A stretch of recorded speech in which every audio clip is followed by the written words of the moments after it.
Од неодамна саботите во Кочани стана извор на солидарност и поддршка, бидејќи започна со функционирање просторот за поддршка Кочани.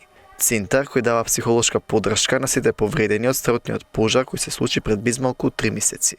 Целата иницијатива за просторот за поддршка започна од страна на ДМ Македонија во соработка со психолошки центар Алтернатива, подгрупација на Алтернатива, со цел да се обезбеди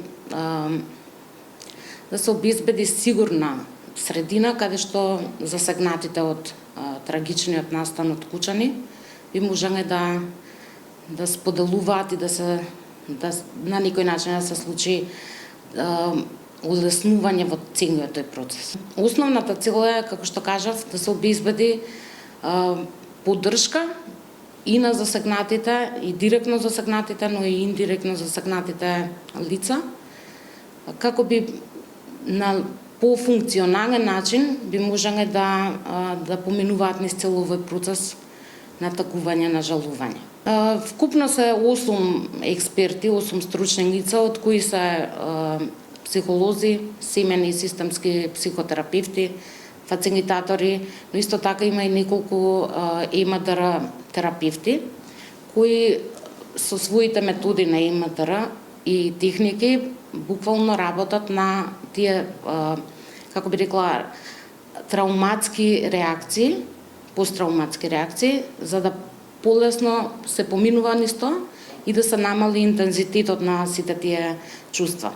Самиот проект, подготовките за проектов, започна уште во април и ќе трае до крајот на декември оваа година, со фокус на 2 групи. Едната е возрастни и семејства, а другата е на професионалците, како што беа засегнати медицински лица, полицајци, пожарникарите и слично. Центарот за поддршка функционира секоја сабота во Кочани на лице место, а како психолошка метода се користи групната терапија, која помага на сите засегнати полесно да надминат травмата. На лице место се случуваат сите тие активности. Започна крајот на мај, ќе трае до крајот на јуни, потоа ќе има пауза кратка од јули и август, но потоа ќе се продолжи од септември до декември, до крајот на декември. Групите се од затворен карактер.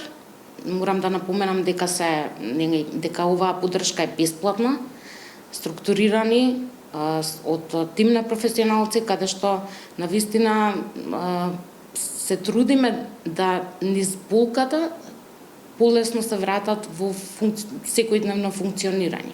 Овие групи се од затворен карактер, на сигурни, доверлив карактер, со тим на професионалци, но исто така имаме и отворени сме и за бесплатно советување на сите оние кои сметаат дека сакаат индивидуално да работат за семејствата и секако во соработка со психолозите, во договор со психолозите се закажуваат сесии и се работи. Психолошката поддршка е од исклучително значење во овие моменти, бидејќи како таква помага во полесно наминување на стресот и травмата. Истата е отворена не само за повредените од пожарот, туку и за сите оние кои загубиле некој близок член на семејството или пријател. Постојат 2 групи, за возрастни семејства и за професионалци, но морам да напоменам дека интересот од страна на заедницата е малце ограничен, поради повеќе фактори, како што е, например, стигматизација за менталното здравје во помалите средини, потоа поради фазите на жалење во моментов, оние сите интензивни реакции на страв, на болка, на тага, на лутина, на гнев.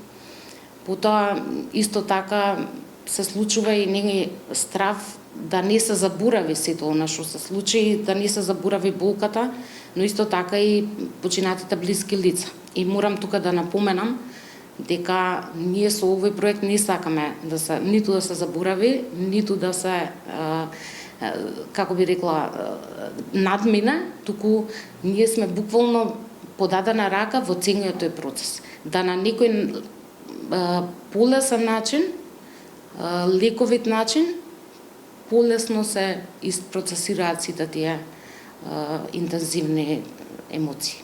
Кај сите оние кои досега биле на групните терапии, се покажуваат навистина позитивни ефекти, а групите се отворени и понатаму за нови членови на кои им е потребна психолошка поддршка.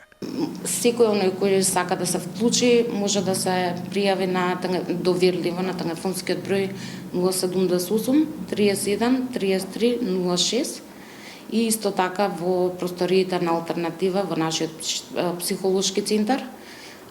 Исто така да напоменам дека од септември ќе одржуваме и психоедукативни трибини на одредени теми како што е загуба, траума, жагање, ритуали и слично.